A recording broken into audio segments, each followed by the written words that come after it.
Hi, I'm Emily Lynch, Associate Curator of Research here at the North Carolina Zoo. And here at the zoo, we like to keep our animals active and challenged. And one way to do that is to offer them puzzle feeders.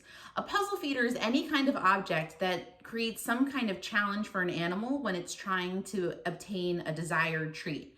And this helps keep them mentally and physically engaged during the day while they're eating.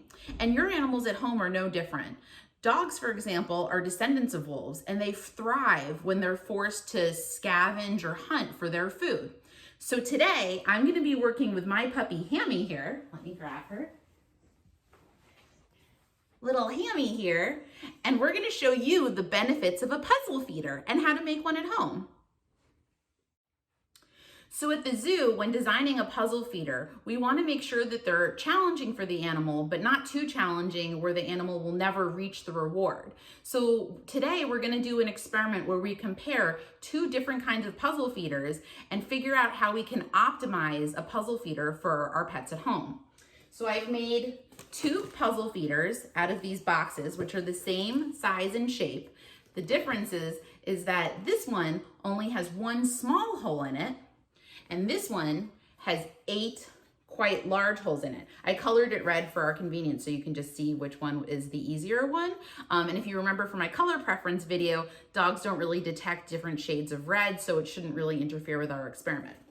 So I'm going to place treats inside these boxes, and we're going to see how long it takes Ham to extract the item and what her behaviors look like while she's trying to extract it. So we won't necessarily be doing different trials like I've been doing in the other experiments, but we're going to be observing and recording her behavior. Let's try it. Okay, so Hammy's waiting for our first experiment with our more difficult puzzle feeder. There's just one hole in this box with a toy inside, and we're gonna see how she interacts with this feeder. Go, it's okay. She's smelling it. Oh, but she's not so interested in it. She's not so interested. It looks as though it might be too challenging for Ham to even waste her time with. All right, let's try the next one.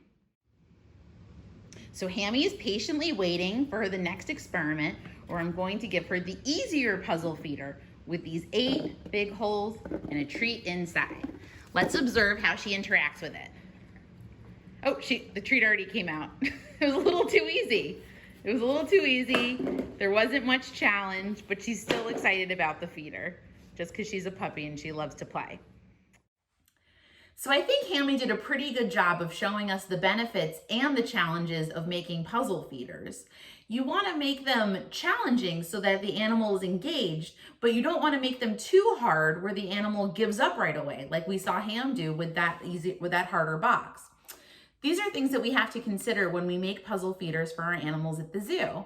When you make them for your pet at home, you can think about how to optimize it to engage your animal as well. Thanks so much for joining us today.